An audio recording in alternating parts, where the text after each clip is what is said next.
जय हिंद दोस्तों, मैं मिश्रा स्वागत करता हूँ आपका आपके अपने YouTube चैनल जीएस गुरु मैंगसन में।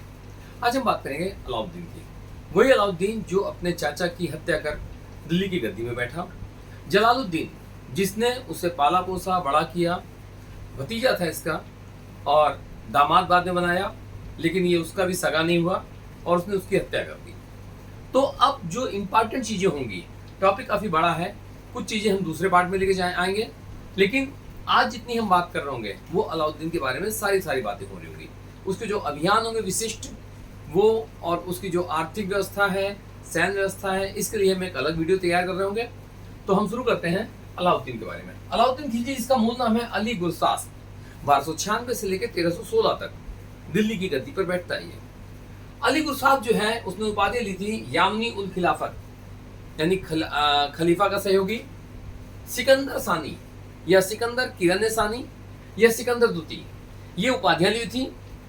अमीर खुसरो ने अपनी कृति में इसे विश्व का सुल्तान कहा है, जनता का चरवाहा कहा है, युग का विजेता कहा है, सुल्तानों का सुल्तान कहा है। मतलब इस तरह से भारी भरकम उपाधियां उसको दी हुई हैं। सारे क्वेश्चन इंपॉर्टेंट हैं, क्वेश्चन प्रकार से आ रहे होते हैं। वजीर ख्वाजा खातिर इसके समय, और दिल्ली का जो कोतवाल है ये है अला उल मुल्क। ध्यान दीजिएगा, मैंने दो लोगों के बारे में चर्चा की है। इंपॉर्टेंट क्वेश्चन है, वजीर किसे बनाया? ख्वाजा खातिर को। सर्वश्रेष्ठ वजीरों में था ये। और अला उल मुल्क, ये जो दिल्ली का कोतवाल है यही अलाउद्दीन का सहयोगी है, मित्र है, और कई मामलों में ये इससे ही परामर्श करता है। जब अलाउद्दीन ने हिंदुस्तान के काफी पोर्शन पे कब्जा कर लिया और उसे लगा कि अब हिंदुस्तान उसकी मुट्ठी में है, तो उसको लगा क्यों ना ऐसा हम करें कि अपनी जो सल्तनत है किसी अपने सहयोगी को दे दें, और अब सिकंदर की तरह से विश्व विजेता बनने के बारे में सोचने लगा। दूसरी बात, उसको लगा कि मैं अब अपना नया धर्म शुरू करूं, उसके अनुयायी में बनाऊं। तो ये जो दो योजनाएं थी उसकी, एक तो विश्व विजेता बनने की और दूसरी एक नया धर्म चलाने की, इन दोनों योजनाओं को उसने अगर खारिज कर दिया था या उसको आगे नहीं बढ़ाया था तो उसको ना बढ़ाने की सलाह दी थी इसी व्यक्ति ने, जिसका नाम था अला उल मुल्क ने। इंपॉर्टेंट क्वेश्चन है, ध्यान रखिएगा। इसके बाद देखा जाए तो निरंकुश शासक था ये। धर्म पर राज का नियंत्रण नहीं होने दिया। जो धर्म है, अभी तक आप देख रहे हो कि जो भी खलीफा है, धर्म के आधार पर हर सुल्तान उनसे सहयोग लेना चाहता है, धार्मिक आधार पर चलना चाहता है। लेकिन जो एक राइटर है एल श्रीवास्तव, इतिहासकार, उन्होंने कहा इसने हावी नहीं होने दिया। और अगर देखा जाए तो खलीफा की बात तो इसने की है, लेकिन नाम मात्र की। खलीफा का दबाव कोई भी स्वीकार नहीं किया है। और इवन अगर आप देखें तो इसी वंश के अंतिम शासक ने अपने आप को खलीफा कह दिया। तो यहां पर हम देख रहे हैं कि अब ज्यादा प्रेशर नहीं पड़ रहा है।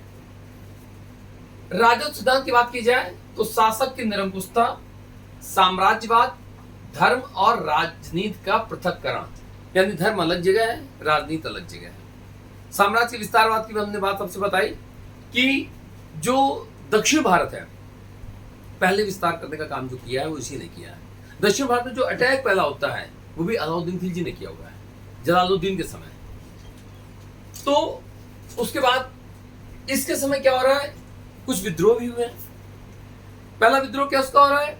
नवीन मुसलमानों का। दूसरा विद्रोह किसका हो रहा है? अकद खां का, जिसका भतीजा है। तीसरा विद्रोह हो रहा है मंगू खां का, जो इसका भांजा है। और चौथा विद्रोह हो रहा है हाजी मौला का। 4 प्रमुख विद्रोह हुए हैं। एकदम से अलाउद्दीन टेंशन में आ जाता है कि आखिर ऐसा हो क्यों रहा है। उसका भतीजा विद्रोह कर रहा है, उसका भांजा विद्रोह कर रहा है। आपको मालूम है इसके पहले ये हाजी मौला की बात है, हमने सीधी मौला की बात भी की है जो जलालुद्दीन के साथ है, तो कंफ्यूज होने की आवश्यकता नहीं। सीधी मौला अलग है, हाजी मौला अलग है। अब ये जो व्यक्ति हैं नवीन मुसलमान कौन है? आपको हम बता चुके थे पहले ही। जलालुद्दीन के समय मंगोलों का आक्रमण होता है, और उसी समय क्या होता है, जो मंगोल दिल्ली में बस जाते हैं, इस्लाम धर्म ग्रहण कर लेते हैं, उन्हें नवीन मुसलमान की संज्ञा दी गई है। तो ये नवीन मुसलमान है। नवीन मुसलमान क्या है कि एक अभियान के तहत उनसे खुम्स मांगा जा रहा है। और खुम्स क्या है? लूट से प्राप्त धन का 4/5 हिस्सा। वैसे तो 1/5 हिस्सा होता था, लेकिन अलाउद्दीन ने क्या किया, इसको 4/5 लिया है। तो उसको ना देने के चक्कर में ये एक विद्रोह हो रहा होता है। इसी प्रकार से ये जो विद्रोह उसके सामने हुए, अब उसको लगा कि यार ये विद्रोह हो क्यों रहा है, कारण क्या है। तो उसको समझ में आया कि इसके कारण ये है कि लोगों के पास बड़ा पैसा है, या फिर आपस में जो उनकी पार्टियां चल रही होती हैं, तो पार्टियों में क्या है, शराब हो रही है, फिर बड़ी बड़ी बातें हो रही हैं, विद्रोह के लिए बातचीत हो रही है, या फिर और ही बातें हैं। कई बार क्या है, जो अमीर है, अमीर मतलब यहाँ पे रिच पर्सन से नहीं है, अमीर मतलब पदनाम हो रहा है, ये बड़े बड़े अधिकारी हो रहे हैं, ये अमीर है। और ये अमीर जब मिल के बैठते हैं, इनके आपस में वैवाहिक संबंध होते हैं, तो क्या है, एक और एक मिलकर 11 हो जा रहे हैं। तो कुल मिला के उसको समझ में आ गया कि कुछ चीजें ऐसी हैं जिसकी वजह से विद्रोह हो रहे हैं। तो उसने क्या किया, इन विद्रोहों को रोकने के लिए, इनकी पुनरावृत्ति ना हो, इसके लिए उसने क्या किया कि 4 अध्यादेश जारी किए। उन अध्यादेशों में जो पहला था, वो उसने क्या किया, अमीरों की संपत्ति जब्त कर ली। अब जब संपत्ति लोग पास नहीं रहेगी, तो जाहिर सी बात है, कंगले टाइप हो चुके होंगे, तो पहले तुम्हें घर चलाने की सोच रहे होंगे, विद्रोह के बारे में बाद में सोचेंगे। अमीरों की हालत बड़ी खराब हो चुकी है इसके समय। इसके बाद गुप्तचर विभाग का गठन, क्योंकि इसे मालूम था कि यार सूचनाएं नहीं मिल पाती पहले मुझे, अगर सूचनाएं मिल जाए विद्रोह के पहले तो विद्रोह होगा ही नहीं। तीसरी बात, इसने क्या किया, मद्य निषेध। और मद्य निषेध करने वाला ये पहला सुल्तान है, ध्यान देना। 2 पदाधिकारी भी आपको मिलेंगे आगे चल के, बरीद और मुनियान। तो ये बरीद और मुनियान रिलेटेड है गुप्तचर विभाग से, इसकी भी हम चर्चा कर रहे होंगे। तो मद्य निषेध करने वाला पहला सुल्तान है ये। खुद भी मना कर देता कि अब मैं शराब नहीं पीऊंगा, बर्तन तोड़वा देता थोड़े बहुत। और चौथा जो उसने काम किया है, अमीरों के मेल मिलाप व वैवाहिक संबंधों पर उसने रोक लगा दी है कि जब अमीर आपस में मिलेंगे नहीं तो षड्यंत्र की बात ही नहीं होगी, वैवाहिक संबंध नहीं होंगे, रिलेशंस नहीं कायम होंगे, तो एक साथ बैठ नहीं पाएंगे। तो कुल मिला के ये सारी चीजें हैं। अब इसके बाद क्या हो रहा है, मंगोलों का आक्रमण हो रहा है। देखिए मजेदार बात है कि सल्तनत काल हम पढ़ रहे हैं तो हमें सबके साथ मंगोलों के आक्रमण दिखाई दे रहे हैं, लेकिन खास बात यह है कि सबसे ज्यादा मंगोलों जो आक्रमण हुए हैं वो अलाउद्दीन खिलजी के समय हुए हैं। 6 आक्रमण हुए हैं। कारण क्या है, पहले तो मंगोल आक्रमण कर रहे हैं लूटपाट के लिए। अब इसके साथ एक चीज और पॉइंट जुड़ गया है, वो क्या, चूंकि जलालुद्दीन खिलजी ने मंगोलों को दिल्ली में बसाया और इसने क्या किया, जलालुद्दीन खिलजी की हत्या कर दी, तो इस कारण भी चिढ़े हुए थे। तो 6 जो भी अटैक हो रहे हैं, मैंने लिख दिया है। कादिर खां का हो रहा है 97-98 में, फिर सल्दी आता है 1299 में, कुतलुक ख्वाजा आता है 99 में ही, तरगी आता है 303 में, अली बेग तारताक एक साथ आते हैं 1305 में, ताइबू और इकबाल बंदा 1306 में। क्वेश्चन है, इंपॉर्टेंट है, आपको ध्यान देना पड़ेगा, आप सन भले ही मत याद कीजिए, लेकिन क्रम लगाने की बात आ सकती है। क्वेश्चन आता है सबसे ज्यादा मंगोलों के हमले किसके समय हुए हैं, ठीक है। और इन्हीं हमलों को रोकने के लिए उसने क्या किया, श्रीनगर और सीरी दुर्ग का निर्माण कराया। सीरी को उसने अपना राजधानी बनाया है, ठीक है ना। अब ये जो मंगोलों के विरुद्ध है, इसके कुछ कमांडर्स हैं। कमांडर कौन है, नुसरत खां है, अलप खां है, जफर खां है, उलूग खां है। उलूग खां वही अलमास बेग जो कि इनका भाई है।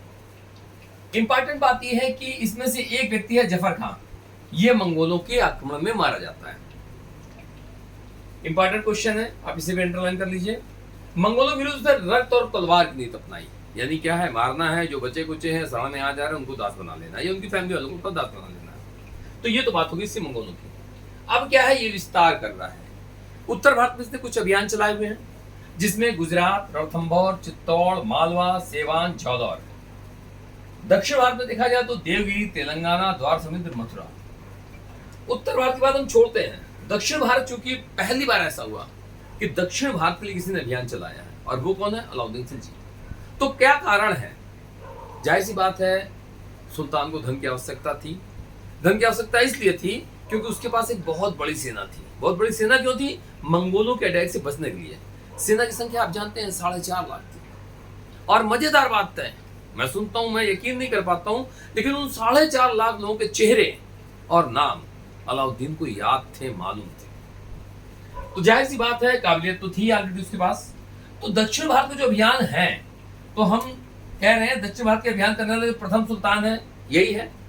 विंध्याचल पर्वत का पार करने वाला प्रथम तुर्क विजेता अलाउद्दीन खिलजी। सो दक्षिण भारत का जो अभियान है उसका उद्देश्य क्या है, धन की प्राप्ति है, साम्राज्य विस्तार नहीं है। क्योंकि जब हम पढ़ रहे होते हैं तो हम देखते हैं कि किस तरह से जाता है, अटैक करता है, जो राजा वहां का है वो या तो समर्पण कर रहा है या हार रहा है, तो उसके ऊपर भारी कर का बोझ लगा दिया है, काफी संपत्ति लेके आ रहा है, तो उद्देश्य साफ साफ दिखाई दे रहा है कि धन इकट्ठा करना है, ना कि साम्राज्य विस्तार। तो ये सारे के सारे क्वेश्चन है, इंपॉर्टेंट क्वेश्चन है। अब इसके बाद अब इसने कुछ लोगों को नियुक्त भी किया हुआ है, विभाग भी स्थापित किए हैं। तो दीवानी मुस्तक राज, इसके अलावा कुछ अधिकारी हैं, लेकिन एक दीवाने रियासत भी है, दीवाने मंडी भी है। तो ये जो दीवाने मुस्तक राज है, दीवाने रियासत है, दीवाने मंडी है, ठीक है ना। विभाग के साथ साथ अधिकारी भी इसी में जुड़ते जा रहे हैं, सहनाए मंडी, ठीक है ना। इसके साथ साथ बरीद हैं और मुनियान हैं। इनकी सारी चर्चा विस्तार से हम अगले वीडियो में कर रहे होंगे, हमने आपसे पहले ही बताया हुआ है। इसके बाद एक मुहस्सिब नामक अधिकारी की नियुक्ति करता है, जो कि माप तौल का अधिकारी है और साथ साथ लोगों के आचरण पर भी निगाह रख रहा है। मुहस्सिब बाद में भी आएगा, औरंगजेब के समय भी आपके पास, तो ध्यान दीजिए, कंफ्यूज होने की आवश्यकता नहीं है। इसके बाद अगर कृषि में देखा जाए तो कृषि में क्या करता है, चूंकि उसको आय भी अपनी बढ़ानी है, तो पहले हम बात कर लेते हैं कि आय बढ़ाने के लिए जो खुम्स है, खुम्स कौन सा है, लूट से प्राप्त धन, जिसको अभी तक सल्तनत काल में 1/5 राजकोष में जमा किया जाता था, 4/5 सैनिकों में बांट दिया था। इसने उल्टा कर दिया, क्या किया, 4/5 जो हिस्सा था इसने अपने पास रखा। अब इसके साथ साथ अगर हम देखें कृषि के मामले में, तो पहला सुल्तान था जिसने क्या किया कि भूमि की कायदे से नाप करवाई है, और इस नपाई को कहा गया मसाहत, और इस नाप के आधार पर ही लगान की वसूली की गई है।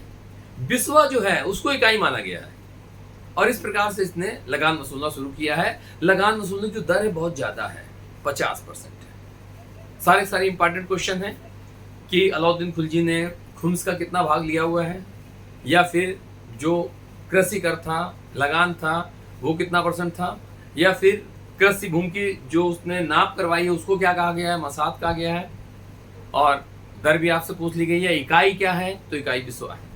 तो ये सारी बातें हो गई हैं। इसके बाद अब देखा जाए सेना में ही, तो सैनिकों को नकद वेतन देने का कार्यक्रम से शुरू किया। स्थायी सेना रखी। स्थायी सेना क्यों रखी, क्योंकि मंगोलों से आक्रमण से बचाव करना है। इसको क्वेश्चन आता है, रिलेटेड भी क्वेश्चन आ रहे हैं। इसके साथ साथ अगली बात जो आ रही है वो क्या हो रही है, घोड़ों को दागने की प्रथा। इसके पहले क्या हो रहा है कि घोड़े आ रहे हैं, पता ही नहीं चल रहा है किस सैनिक का कौन सा घोड़ा है, लोग बदल बदल के लेके चले आ रहे हैं। तो इसने कहा ऐसा नहीं होगा, स्टैम्प करवा दिया ताकि पता चल जाए कि कौन सा घोड़ा किसका है, किस जागीरदार का कौन सा घोड़ा है। इसके साथ साथ हुलिया प्रथा भी इसने शुरू करवा दी। तो ये सारी चीजें इसने सैन्य व्यवस्था में करवाई अपनी। अमीर खुसरो और हसन निजामी को इसने संरक्षण दिया। तो किन विद्वानों को संरक्षण दिया है, हसन निजामी और अमीर खुसरो को। अलाई दरवाजा, 1000 सितून का महल। आपको मालूम चाहिए कि 1000 सितून का महल जो है अलाउद्दीन बनवाया है, और जब तक ये नहीं बन पाया है तब तक ये बलबन के किले से राज कर रहा है, ठीक है ना, बलबन के महल से, जो लाल महल से बनवाया था। तो 1000 सितून का भी महल हो गया है। इसके बाद क्या होता है, 5 जनवरी 1316 को जलोदर से इसकी मृत्यु हो जाती है, ठीक है ना। कहीं क्या बताया था, पेचिस से मृत्यु हो रही है। तो मजेदार बात यह, अगर हम देखें तो सल्तनत काल में और मुगल काल में मुझे एक बादशाह और याद आ रहा है। बादशाह क्या, एक शासक और याद आ रहा है, और वो शासक कौन, अकबर है। अकबर और अलाउद्दीन की हम तुलना अगर करें, अकबर भी अनपढ़ है, अलाउद्दीन भी अनपढ़ है, दोनों ने टॉप लेवल पर शासन किया हुआ है। इसके साथ साथ दोनों की मृत्यु पेचिस से हो रही है। तो ये कॉमन सी चीज है, कंफ्यूज नहीं होंगे आप। इनकी मृत्यु के बारे में पूछा जाता है। जब इसकी मृत्यु हो जाती है तो इसका एक बेटा है, खिज्र खां। खिज्र खां जब ये अलाउद्दीन परेशान है, बीमार है, तो सोचता है कि मुझे अपने पिता के लिए कुछ करना चाहिए। तो ये चलाता है कहाँ, हस्तिनापुर, संतों की कब्र पे दुआ मांगने के लिए कि भाई ऐसा कि मेरे पिताजी ठीक हो जाएं। तो ये तो चला गया वहां पर, और अब मौका मिलता है किसको, मलिक काफूर को। मलिक काफूर कौन है, मलिक काफूर वो व्यक्ति है जिसको नुसरत खान ने गुजरात अभियान के बाद खरीदा है 1000 दिनार में, और इसे 1000 दिनार भी कहा जाता है, मैंने लिख दिया है। दक्षिण अभियान की जो सफलता है ना, उसका श्रेय दिया जा रहा मलिक काफूर को। और चर्चाएं भी हो रही हैं कि मलिक काफूर से इसके संबंध कुछ दूसरी तरह थे, जाहिर सी बात है मलिक कफूर को लेके ज्यादा सेंसिटिव था ये, और हालत यह होती है कि मलिक कफूर इसके दिलो दिमाग पे राज कर रहा है। मलिक कफूर की हर बात ये मान रहा है। तो जब खिजिर खान चला जाता है उसी समय करता है ये एक और इसकी पत्नी, इसका नाम है झटपाली। झटपाली उसका नाम है, रामदेव की बेटी है, हर प्रश्न का जल्दी जवाब देती है, इसलिए इसका नाम ये पड़ गया है। लेकिन झटपाली भी आप याद रखते हैं। तो झटपाली का जो बेटा है सियाबुद्दीन उमर, जिसकी उम्र है अभी 5 से 6 साल, उसको उत्तराधिकारी घोषित करवा देता है ये।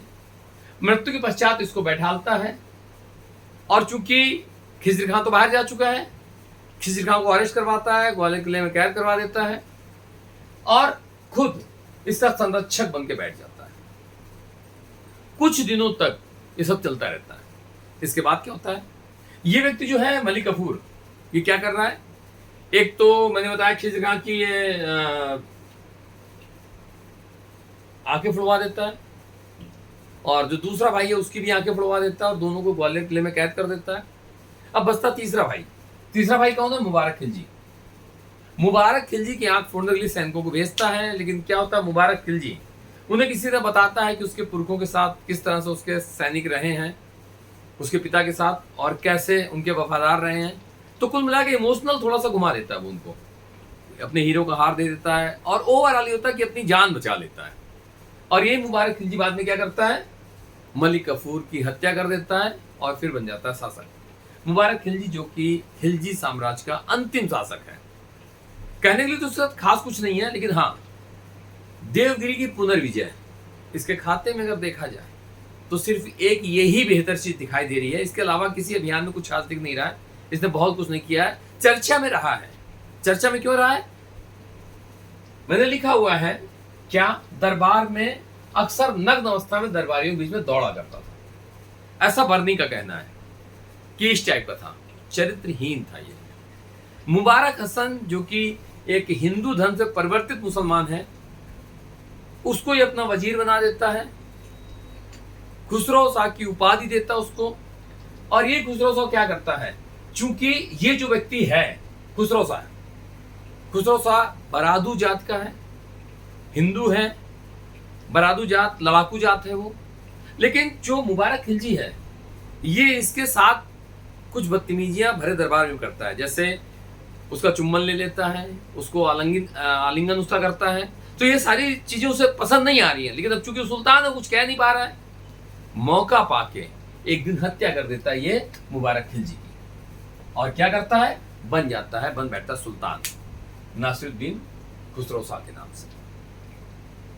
कुछ समय पश्चात इस नासिर खुसरो शाह के साथ जो इंपॉर्टेंट पॉइंट्स हो रहे हैं वो क्या है, ये व्यक्ति पैगंबर के सेनापति की उपाधि धारण करता है, और हिंदू धर्म से परिवर्तित मुसलमान है, इसलिए जो इसके शत्रु हैं वो इस्लाम का शत्रु इसे बता रहे हैं।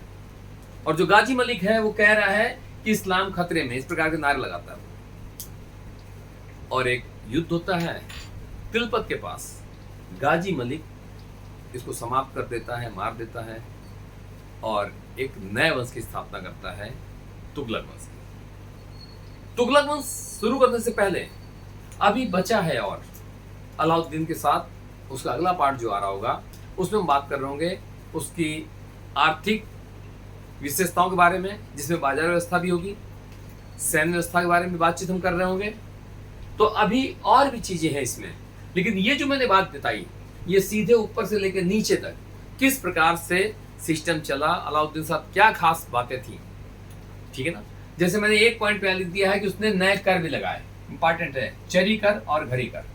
चरी कर क्या है, चराई कर है, जो दुधारू पशु पर लगाया जा रहा है। घड़ी कर क्या है, जो भवनों पर लगाया जा रहा है।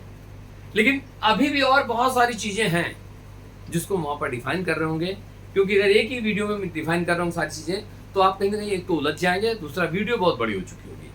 तो जो इंटरेस्ट है, हमने कहा ना कि आपको याद नहीं करना, आपको सिर्फ समझना है, और जिस प्रकार से मैं आपको बता रहा हूँ वैसी एक एक चीज आपके दिमाग में भरी होगी।